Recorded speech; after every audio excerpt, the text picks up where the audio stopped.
rest. Purple water. Yeah.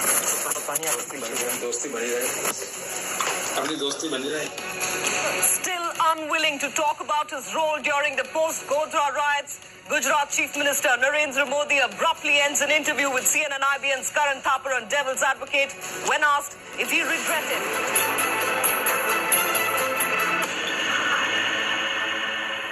Modi, who was speaking to CNN IBN's Karan Thapar on Devil's Advocate, walked out midway when asked if he regretted the riots of 2002. Here's a look at what happened. Mr. Modi, let's start by talking about you. In the 6 years that you've been Chief Minister of Gujarat, the Rajiv Gandhi Foundation has declared Gujarat to be the best administered state. India Today, on 2 separate occasions, has declared that you are the most efficient Chief Minister. And yet, despite that, people still call you to your face a mass murderer, and they accuse you of being prejudiced against Muslims. Do you have an image problem? I think it's not proper to say that people. There are 2 or 3 persons, those who used to talk in this terminology. And I always say, God bless them. You're saying this is a conspiracy of 2-3 people only? I have not said so. But you're saying it's only 2-3 people? This is what I have information. It's not the people's voice. Can I point out to you that in September 2003, the Supreme Court said they had lost faith in the Gujarat government? In April 2004, the Chief Justice of the Supreme Court in open court said that you were like a modern-day Nero who looks the other side when helpless children and innocent women are burnt. The Supreme Court seems to have a problem with you. Karan, I have a small request. Please go to the Supreme Court judgment. And is there anything in writing?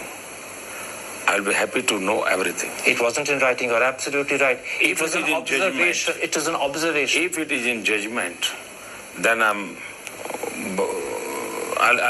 be happy to give you the answer. But you mean a criticism in court by the Chief Justice doesn't matter? This is my simple request to you. Please go to the court judgment, find out the sentence which you are quoting, and I will be happy that if the people of the Gujarat, India should know it. Okay, it wasn't just open comment made by the Chief Justice. In August 2004, the Supreme Court reopened over 2,100 cases out of a total of around 4,600, almost 40%. And they did so because they believed justice hadn't happened in Modi's Gujarat. I'll be happy, and I'm happy because of this judgment.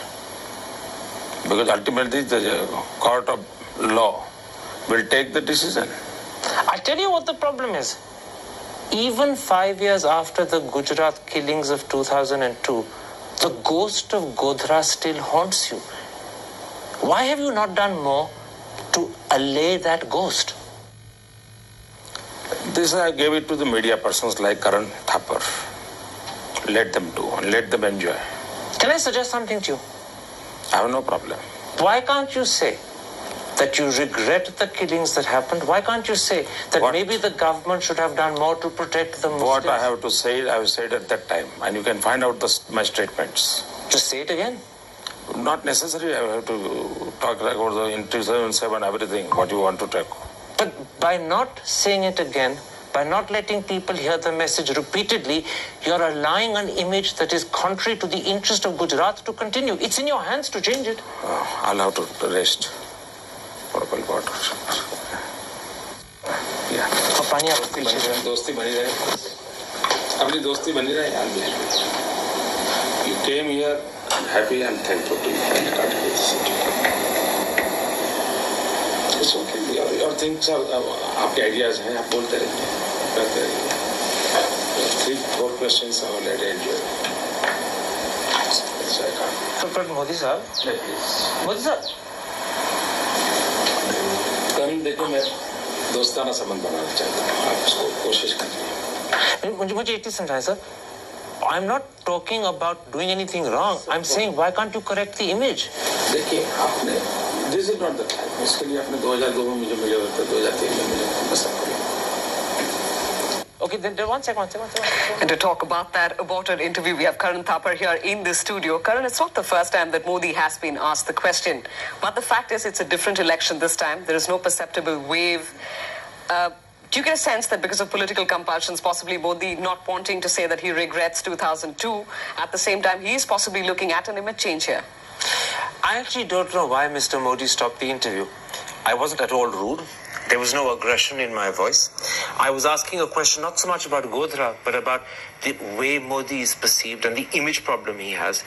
And it seemed to me this was an opportunity for him to address an issue, to lay to rest a ghost that's been troubling him for 5, if not 6 years. And rather than use that opportunity, he suddenly stopped the interview. And all I can guess, and it is a guess, is that either I touched a sensitive point, a raw nerve, or maybe somewhere along the line, I worried him because he said to himself, maybe this interview is going to get worse and worse and I must anticipate a bigger problem and let's stop it now. I'm not sure which it was, whether he got scared that it would get worse or whether I touched a raw nerve, a sensitive point, but whatever it was, the reaction to me seemed hugely disproportionate to what I'd asked. Right. It could have been an interesting interview. There are many points that you could have possibly covered. The whole image change that Modi appears to be attempting gradually over the few years. The Gujarat development story that he's been talking about at various fora. Absolutely. In fact, when the interview ended, I said to him that my intention was to go on to talk to him about the trouble he was having within his party, the dissent, Keshubhai Patel in particular. I wanted to talk to him not just about his achievements, and they're fairly substantial achievements, we must grant that, but the criticisms his own MLAs make of those achievements so that he could reply to those. And those were things I think he would want to talk about. But for whatever reason, whatever cloud came across the horizon, he ended the interview, and I spent a whole hour trying to persuade him thereafter to go back and be sensible and redo the interview, but he simply would not agree. Well, it could have been an interesting interview. Karan Thapar, thanks very much for sharing that with us. That's Karan, of course, talking about that aborted interview on Devil's Advocate with Narendra Modi.